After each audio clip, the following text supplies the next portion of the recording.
मैंने एक दिन तुम्हें एक मेंढक की कहानी सुनाई थी। दो मेंढक की कहानी है, बहुत फेमस है, तुम्हारी लाइफ पे भी वही है, हम सबकी जिंदगी में है वो कहानी। एक मेंढक था, उसको पानी के एक कटोरे में रखा, एक पतीले में, और जैसे मेंढक तो पानी में आराम से रहेगा, बैठा रहा। उस पतीले को गैस पे रख दिया, गैस बहुत कम पे कर दी। धीरे धीरे पानी का टेम्परेचर बढ़ने लगा। मेंढक की एक खास बात क्या है कि बॉडी के टेम्परेचर को वो चेंज कर सकता है। उसने अपनी बॉडी का टेम्परेचर, जैसे पानी का टेम्परेचर बढ़ा, वो चेंज करता गया बैठा रहा उसी में। जब पानी 100 डिग्री सेल्सियस पे आया, पानी उबलने लगा, तो मेंढक ने सोचा अब तो भैया मरना है, तो इससे बढ़िया मैं कूद के बाहर निकलूं।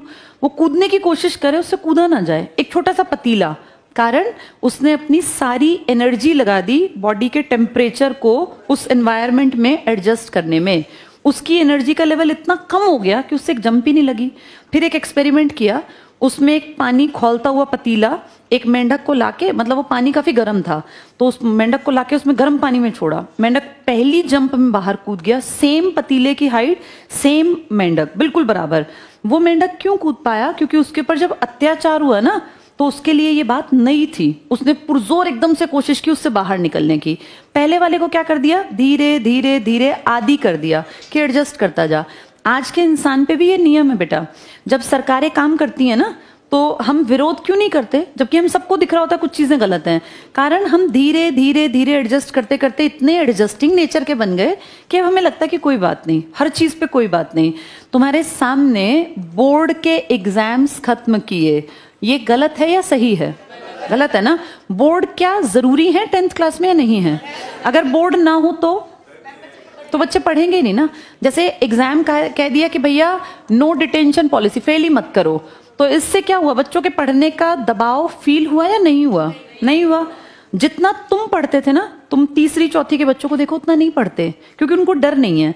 तुम्हारे टाइम में जब तुम पढ़े हो, एनुअल एग्जाम का मतलब क्या था? पूरी कॉपी याद करनी पड़ती थी ना, पता नहीं कहां से टीचर क्या दे देगा।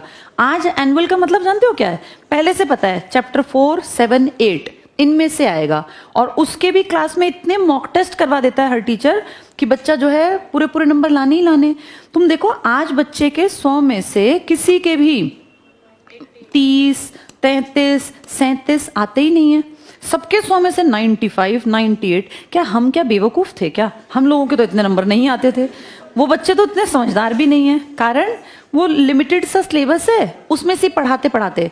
अच्छा, अब आदत क्या पड़ गई? 95%, 98%, 97%, 92%। एक्चुअल में क्या है? ये काबिलियत नहीं है बेटा, ये रटने का एक बढ़िया तरीका है। लिमिटेड सिलेबस है। जब मुझे ध्यान है हम 6, 7, 8 में थे, ये नहीं पता था हिस्ट्री की पूरी किताब पढ़नी पड़ती थी एनुअल में, पूरी कॉपी। ऐसे ही साइंस की पूरे सब कुछ, क्योंकि टीचर क्या पता कहाँ से क्या क्वेश्चन देगा। अब ये कह के कि बर्डन ज्यादा है, सिलेबस को इतना हल्का कर दिया कि बच्चे दबाव लेने के काबिल ही नहीं है। इसीलिए तुम देखो कितने बच्चे सुसाइड कर लेते हैं। ये हाल तब है जब उन पे प्रेशर नहीं है। लेकिन क्या जिंदगी आगे ऐसे परीक्षाएं आसान करती है? लाइफ की परीक्षा तो बेटा टफेस्ट होती है। लाइफ जब घेरती है तो वो चारों तरफ से घेरती है। उस टाइम पे बाहर निकलने के लिए ना तुम्हें पहले से दिक्कतों में से निकलना जरूरी होता है। अब आज की ये पीढ़ी आरामदायक जीवन जी रही है।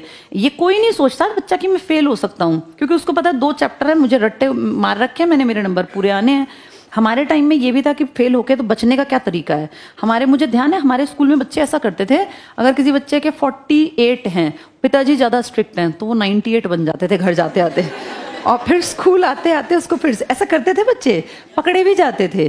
तो उस टाइम पे पेरेंट्स का डर, सोचो 48 तो लाया। आज के बच्चे को डर ही नहीं है। आज बच्चे सीधे पंखे पे लटक जाते हैं। ये हालात हो गए ना।